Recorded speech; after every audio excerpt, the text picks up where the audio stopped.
Did the UFC actually think that people would not know he was missing from the UFC events?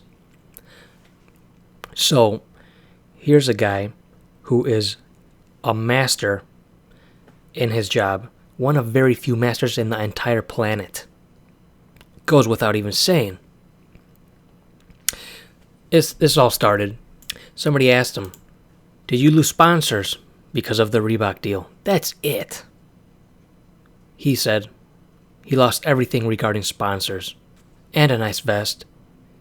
He didn't even talk disparagingly. He just said, I lost sponsors because of the Reebok deal. I'm not getting compensated by Reebok or the UFC for the sponsors I have lost. And then he says, the UFC just let me go because I spoke out about the Reebok deal. Gotta go look for a new job. Damn. What? The PR that the UFC and Reebok are getting is horrendous. Can it get even worse? Yeah, it just got worse. This guy is a legend. For people who don't know about him, I know you've seen him in the events as a background character, as a cut man. This guy is a tremendously important asset. The UFC knows this, but I guess to them, he's expendable. How many other cutmen in the world who are as skilled as him do you even know? Handful, maybe? And they just got rid of one because he spoke out about the Reebok deal. He's an independent contractor too, alright? So he says this. It's an unwritten rule, but, if you go and work for other companies, like Bellator, that's kind of, you don't do that. It's kind of an unwritten rule. He also did a lot of work for boxing as well, and does a lot of work for boxing. I guess he's going to have to go do that, or just stay with Bellator and do boxing. I don't know. The way he put it was the UFC let him go because of the Reebok deal. Because he was speaking out against it, or not even against it, just because he said he lost sponsors because of it.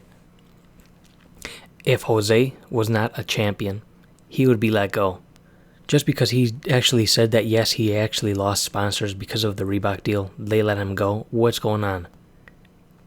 Did he ask for compensation because of it? Maybe. Who wouldn't? The story is all over MMA media.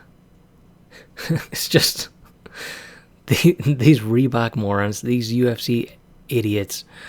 It's like this is the thing. I could go on for hours about this, but just pay attention to this, what I'm going to say. Watch old UFC DVDs, Blu-rays. You're going to see two changes right off the bat. Walkout music is not the same. It's generic as fuck, crappy rock music or rap that they use for the walkouts. That's different from the pay-per-views. And another thing is you're going to see a lot of blurring of athletes' shirts and shorts. A shitload of blurring. That's because for many reasons. They either had a falling out with some sponsors. Sponsors didn't pay. Many, many, many reasons. Believe it or not, it costs money to blur out, And the UFC is like, why can't we just have... This is me saying what I think the UFC is thinking. If we could just have one sponsor, right? A big sponsor every fighter, so we won't have to fucking blur out all this bullshit, have to go through so many organizations, so many sponsors, and approve them, and make sure that their payment clears. And if it doesn't, let's blur it out. We gotta blur out so much time and effort in blurring shit out. Now they got the UFC deal. This Reebok deal. Hell yeah. People are gonna be stoked. Yeah, they're gonna have their own gear. Wrong. UFC Reebok is not run by true MMA fans. They fucked up.